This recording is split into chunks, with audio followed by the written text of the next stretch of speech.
अच्छा पिलामाने कौन करुଛ? ସମସ୍ତେ ଭଲରେ ଅଛ ତ? ଠିକ୍ ଅଛି। ଆଜି ଆମେ ବିଜ୍ଞାନର ଏକ ନୂତନ ତଥ୍ୟକୁ ଜାଣିବା, ଯାହାକି ଆମ ଚତୁଃପାର୍ଶ୍ୱରେ ସବୁବେଳେ ଘଟୁଛି। ଆମ ଚତୁଃପାର୍ଶ୍ୱରେ ଭିନ୍ନ ଘଟଣା ସବୁ ଘଟୁଛି।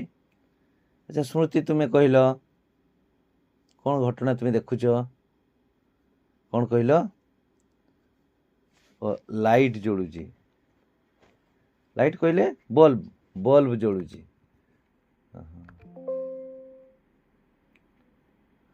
ସ୍ମୃତି ଆଉ ଥରେ କୁହ। ଲାଇଟ୍ ଜଳୁଛି, ଫ୍ୟାନ୍ ବୁଲୁଛି,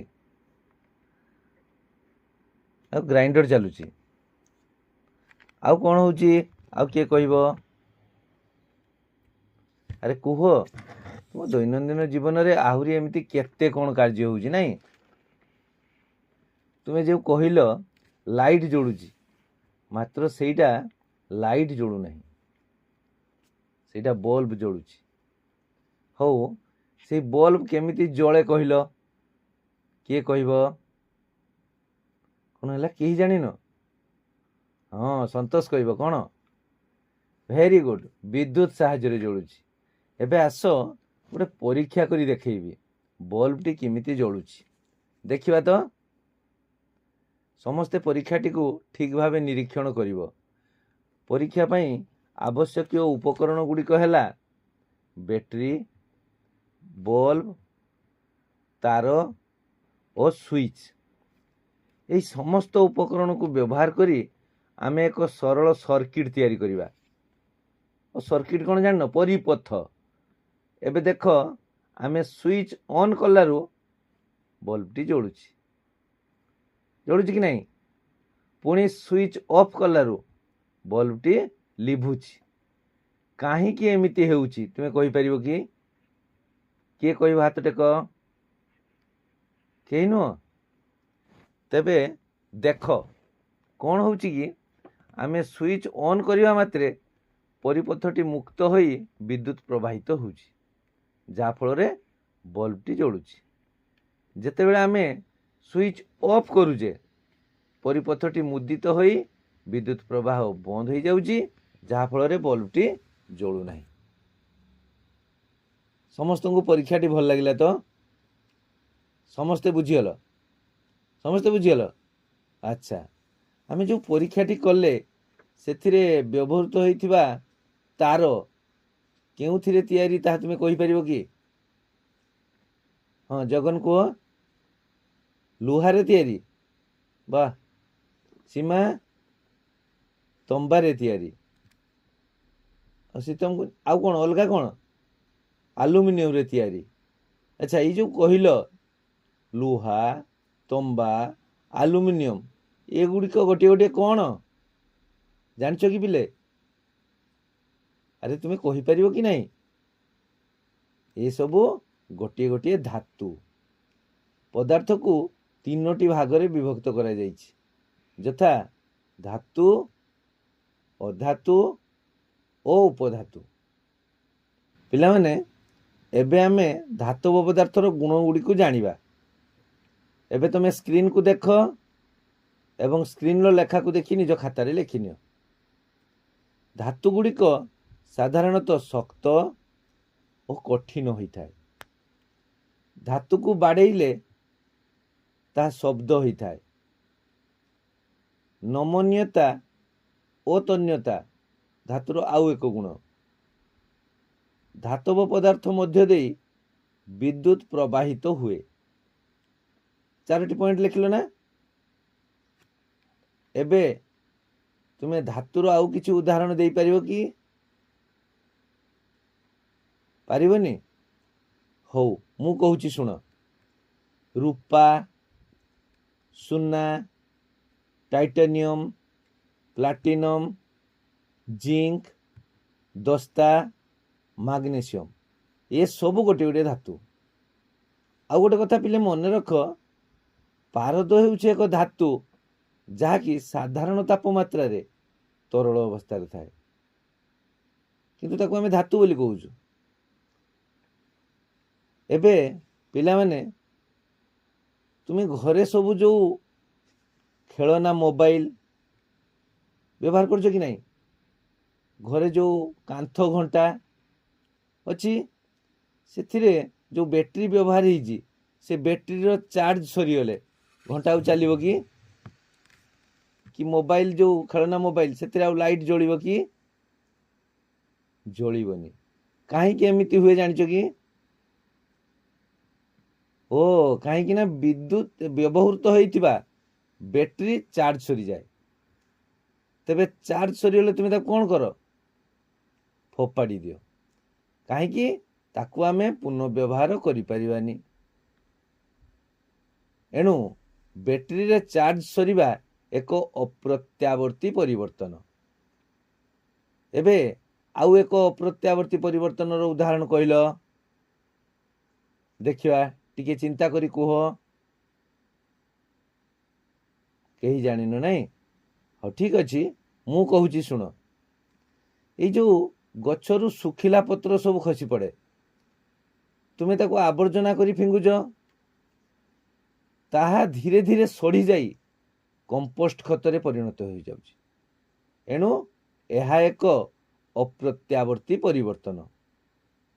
ताहले तुम्हें अप्रत्यावर्ती परिवर्तन कहले कौन बुझिल? अप्रत्यावर्ती परिवर्तन कहा कहती कुह भूल हो?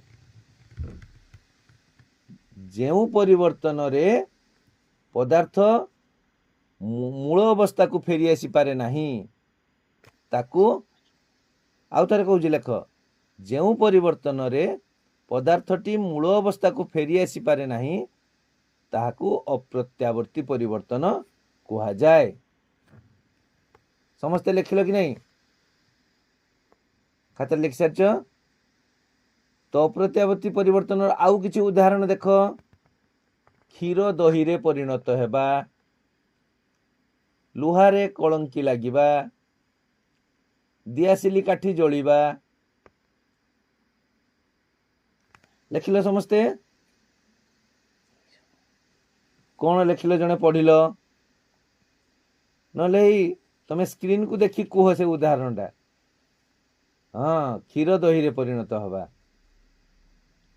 लुहारे कलंकी लागिबा, दियासिली काठी जलिबा। ममता बहुत सुंदर कहला, ता पई गोटे समस्ते ताली दियो। पिला माने अप्रत्यावर्ती परिवर्तन रो विपरीतटी होउची प्रत्यावर्ती परिवर्तन। तुमे कुह प्रत्यावर्ती परिवर्तन कहा कहती? सागरिका कहब कुह? Very good. ताले प्रत्यावर्ती परिवर्तन कहा को कहबा? जेउ परिवर्तन रे पदार्थटी मूल अवस्था को फेरी आसी पारे ताहाकू प्रत्यावर्ती परिवर्तन कहा जाए।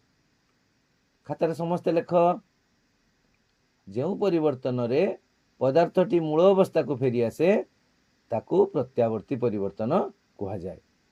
प्रत्यावर्ती परिवर्तन रो उदाहरण देखिबा, बरफ तरलिबा, मोहम तरलिबा, ओदा लुगा सुखी जिबा। एबे जानिगलो पिले? एबे ताहले हमें प्रत्यावर्ती परिवर्तन और अप्रत्यावर्ती परिवर्तन संबंध रे जानिगले। आस आमे से संबंधित गोटे खेल खेलिबा।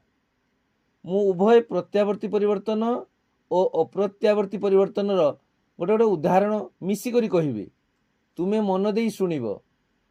ता भितरु केउटी प्रत्यावर्ती परिवर्तन और केउटी अप्रत्यावर्ती ताकू कहिबो, ता सहित निज खाता रे मध्य लिखिबो। खेलिबा तो? देख, एक लुहारे कलंकी लागिबा,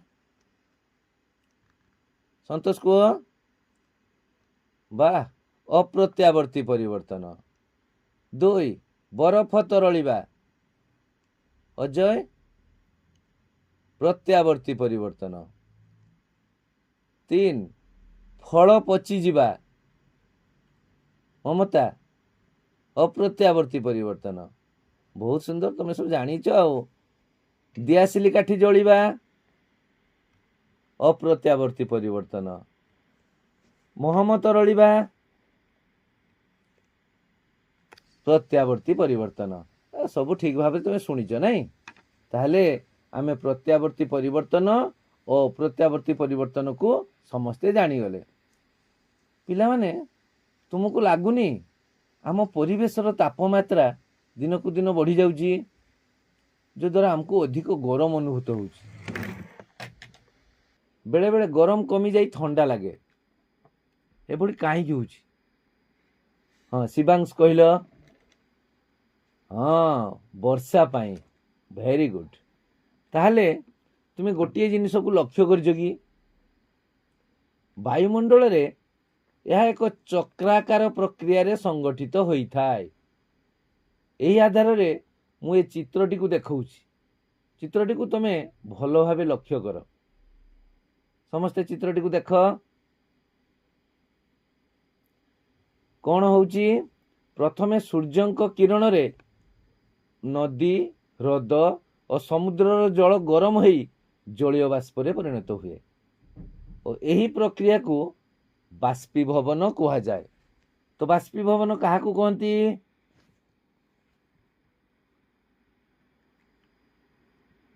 ପ୍ରଶ୍ନର ଉତ୍ତରଟା ଏବେ ଲେଖିନିଅ ଖାତାରେ। ବାଷ୍ପୀଭବନ ଏଇଭଳିଆ ହୁଏ। ଜଳୀୟ ବାଷ୍ପ ଉପରକୁ ଗରମ ହୋଇ ଉଠି ଯାଉଛି। ନା, ସୂର୍ଯ୍ୟ କିରଣରେ ନଦୀ, ହ୍ରଦ, ସମୁଦ୍ରର ଜଳ ଗରମ ହୋଇ ଜଳୀୟ ବାଷ୍ପରେ ପରିଣତ ହୁଏ। ଏହାକୁ ବାଷ୍ପୀଭବନ କହନ୍ତି।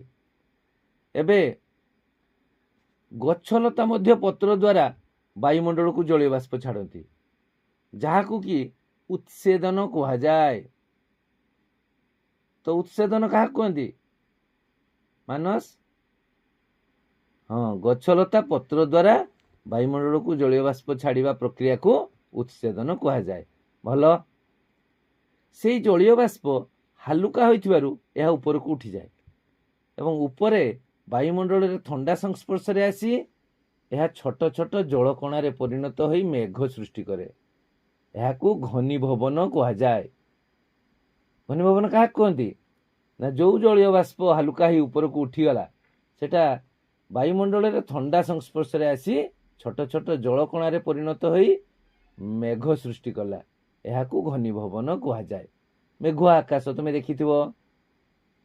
ଯେତେବେଳେ ମେଘରେ ଜଳକଣା ଗୁଡ଼ିକ ବଡ଼ ଓ ଭାରୀ ହୋଇଯାନ୍ତି, ସେଗୁଡ଼ିକ ପୃଥିବୀର ମାଧ୍ୟାକର୍ଷଣ ଶକ୍ତି ଯୋଗୁଁ ବର୍ଷା, କୁଆପଥର ଓ ବରଫ ଆକାରରେ ପୃଥିବୀ ପୃଷ୍ଠକୁ ଖସି ପଡ଼େ। ଏହାକୁ ଅବକ୍ଷେପଣ କୁହାଯାଏ। ଅବକ୍ଷେପଣ କାହାକୁ କୁହନ୍ତି ଜାଣିପାରିଲ? ନା, ଯେଉଁ ଜଳୀୟ ବାଷ୍ପ ଯାଇ ଥଣ୍ଡା ହେଇ ରହିଲା ସେଟା ଯେତେବେଳେ ଆକାରରେ ବଡ଼ ହୋଇଗଲା, ତାହା ପୃଥିବୀର ମାଧ୍ୟାକର୍ଷଣ ଯୋଗୁଁ ବର୍ଷା ଆକାରରେ, କୁଆପଥର ଆକାରରେ ବା ବରଫ ଆକାରରେ ପୃଥିବୀକୁ ଖସି ପଡ଼ିବାକୁ ଅବକ୍ଷେପଣ କୁହାଯାଏ। ତମେ এই ଚିତ୍ରଟାରୁ ମଧ୍ୟ ଜାଣିପାରୁଥିବ। ଭଲ ଭାବେ ଦେଖ। ବର୍ଷା ଜଳ ନଦୀ, ପୋଖରୀ ଓ ନାଳ ଦେଇ ବୋହି ହୋଇଯାଇ ପୁଣି ସମୁଦ୍ରରେ ମିଶିଯାଏ। ଏହି ସମ୍ପୂର୍ଣ୍ଣ ପଦ୍ଧତିକୁ ଜଳଚକ୍ର କୁହାଯାଏ। ଅର୍ଥାତ୍ ଜଳ ଚକ୍ରାକାରରେ ଘୁରି ବୁଲୁଥାଏ। ଜଳୀୟ ବାଷ୍ପ ହୋଇ ଉପରକୁ ଗଲା, ସେଠି ଥଣ୍ଡା ହୋଇ ବର୍ଷା ବିନ୍ଦୁ ହେଲା, ପୁଣି ଭାରୀ ହୋଇ ତଳକୁ ଖସି ଆସିଲା, ପୁଣି ନଦୀ ହ୍ରଦର ଜଳ ଗରମ ହୋଇ ଜଳୀୟ ବାଷ୍ପ ହେଲା। ଏଇ ଯେଉଁ ଚକ୍ରାକାରରେ ଘୁରି ବୁଲିଲା।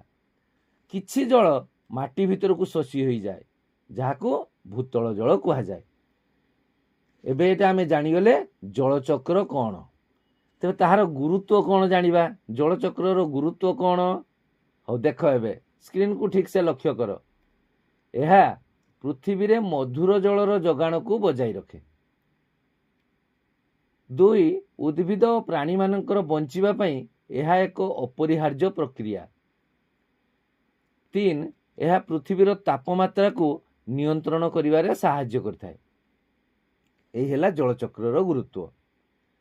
ତ ଆଜି ଆମେ ବହୁତ କଥା ଆଲୋଚନା କଲେ। ତ ଆଜିର ଆଲୋଚନାରୁ ଆମେ କ'ଣ ଶିଖିଲେ? ଏକ, ବିଦ୍ୟୁତ ପରିପଥ କ'ଣ? ମନେ ପଡୁଛି ତ? ଯୋଉଠି ଆମେ ବଲ୍ବ ଜାଳୁଥିଲେ, ସୁଇଚ ଅନ୍ କଲେ ଜଳୁଥିଲା, ଅଫ୍ କଲେ ଲିଭୁଥିଲା। 2. ପଦାର୍ଥର ପ୍ରକାର। କେତେ ପ୍ରକାର ଥିଲା? ଧାତୁ, ଅଧାତୁ ଓ ଉପଧାତୁ। 3. ଧାତବ ପଦାର୍ଥର ବିଭିନ୍ନ ଗୁଣ। ତମେ ସମସ୍ତେ ଖାତାରେ ଲେଖିଛ। ଏହା ନମନୀୟ, एथिरे आघात कले शब्द हुए, यह कठिन, पारद पुणी तरल अवस्था थाए, एमती केते कथा आम आलोचना करिजे। 4 प्रत्यावर्ती और अप्रत्यावर्ती परिवर्तन, जोटा आम उदाहरण मध्य जानीगले। आस पिला माने एबे एक सुंदर खेल खेलिबा, समस्ते खेलिबा तो खेलिबा, ठीक अछि, खेल आरंभ। प्रश्न नंबर 1, एमानक मध्यरु केउटी एक धातु? ऑप्शन क ग्राफाइट, ऑप्शन ख लिथियम, ऑप्शन ग कार्बन, ऑप्शन घ लौह। किए कहब? जे कहब हाथ टेकिब। हाँ देवस्मिता कह, लौह। Very good, correct answer. एबे प्रश्न नंबर 2, एमानक मध्यरु केउटी एक अप्रत्यावर्ती परिवर्तन? ऑप्शन क पथर गुंड होई जिबा, ऑप्शन ख बरफ तरलिबा, ऑप्शन ग मोहम्बती तरलिबा, ऑप्शन घ चखड़ी गुंड हेबा। हाँ चिंता कर, हाथ टेक, मु जहा को पचारि कहब। हाँ मानस, पत्थर गुंड होई जिबा। बहुत सुंदर, तुम ठीक भाव सब शुणीज ना। खेल चलछि हमर, खेल भल लागुछि कि नहीं?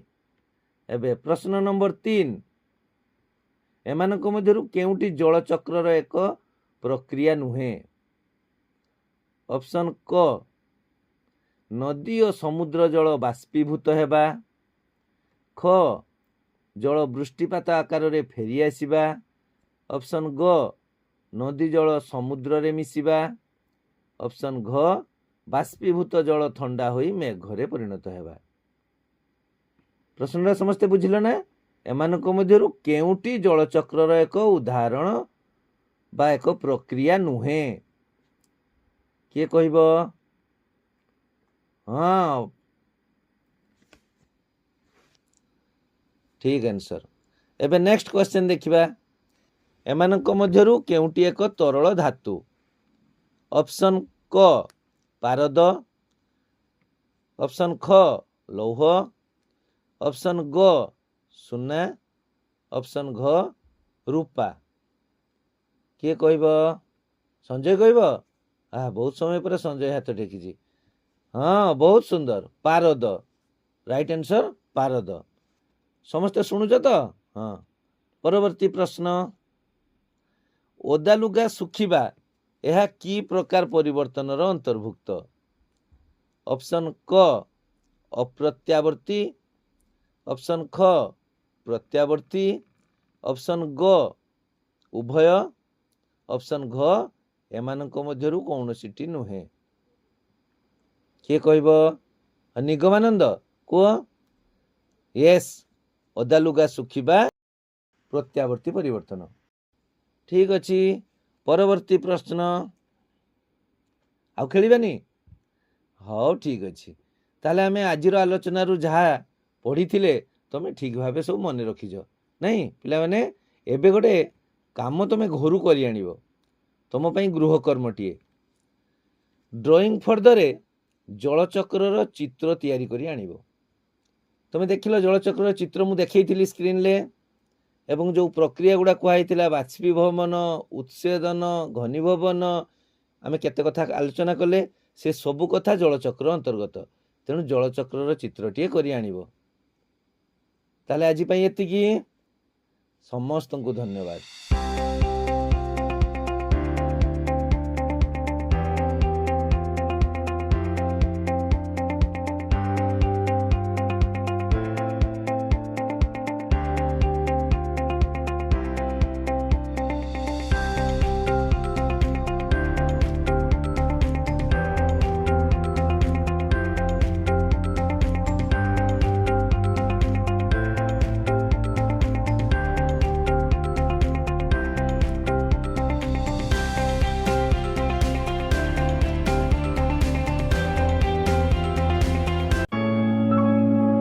खुशी रे शिखिबा समस्तंकर अधिकार। नमस्कार।